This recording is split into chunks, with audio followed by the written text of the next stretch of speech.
Hello everyone, আমি অর্ণব আর আজকে তোমাদের সাথে শেয়ার করব আমার বাড়ির মা মনসার অঙ্গরাগ। এই মূর্তিটা প্রায় 20 থেকে 22 বছরের পুরনো।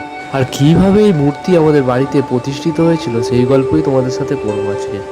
আমার মায়ের মুখ থেকেই শোনা আমাদের বাড়ির মা মনসার কাহিনী। মা যখন নাকি স্কুলে পড়তো তখন থেকেই নাকি নিয়ম রীতি মেনে সন্তোষী মায়ের ব্রত পালন করতো। তারপর যখন বিয়ের পরে আমাদের বাড়িতে আসে, নানান কাজের চাপে সেরকম নিয়মিত আর ব্রত পালন করা সম্ভব হয়নি। তো একদিন বাড়ির পুরোহিতকে ডেকে আলোচনা করে ব্রত তুলে নেওয়ার সিদ্ধান্ত নেয়। তো আমাদের বাড়ির পুরোহিত মশাই মাকে বলল যে বাড়িতে সন্তোষী মায়ের পুজো দিয়ে ব্রত তুলে নেওয়া যায়। তো সেই সিদ্ধান্ত অনুযায়ী একটা দিন ঠিক করে সমস্ত কিছু আয়োজন করার আদেশ দিল। আর মাও পুজোর জন্য আমাদের বাড়ির একদম কাছেরই একটা পিতল কাঁসার দোকান থেকে একটা অষ্টধাতুর মূর্তি কিনে নিয়ে আসে। আর মূর্তি কিনে নিয়ে এসে তো বাড়ির সবাইকে দেখাই, সবাই বলে খুব সুন্দর হয়েছে মূর্তি। তারপর পুজোর দিন ঠাকুরমশাই ঠাকুর প্রতিষ্ঠা করতে গিয়ে মাকে ডেকে বলছে, তুই এটা কোন ঠাকুরের মূর্তি নিয়ে এসছিস? এতদিন ধরে সন্তোষী মায়ের পুজো করছিস আর মায়ের মূর্তি চিনিস না?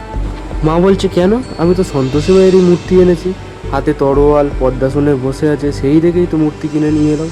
আর এনে তো বাড়ির সবাইকে দেখালাম, কেউ তো কিছু বললো না। ঠাকুরমশাই বলছে, এই তো দেখ, মাথায় পঞ্চমুখী সাপ, চারাতে 4টে সাপ ধরে, এটা তো মা মনসা। তুই এক্ষুনি দোকানে যা, গিয়ে এই মূর্তি পাল্টে সন্তোষী মায়ের মূর্তি নিয়ে। আর মাও এই কথা শুনে দোকানে চলে গিয়েছিল মূর্তি পাল্টানোর জন্য। আর সেই সময় একটা বয়স্ক মানুষ সেই দোকানে কেনাকাটা করতে এসেছিল।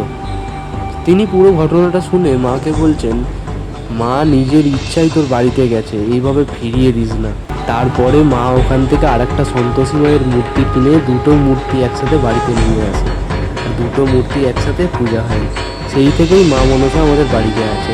এই ছিল আমাদের বাড়ির মা মনসার কাহিনী। আর অঙ্গরাগটা কেমন হয়েছে অবশ্যই তোমরা জানিও।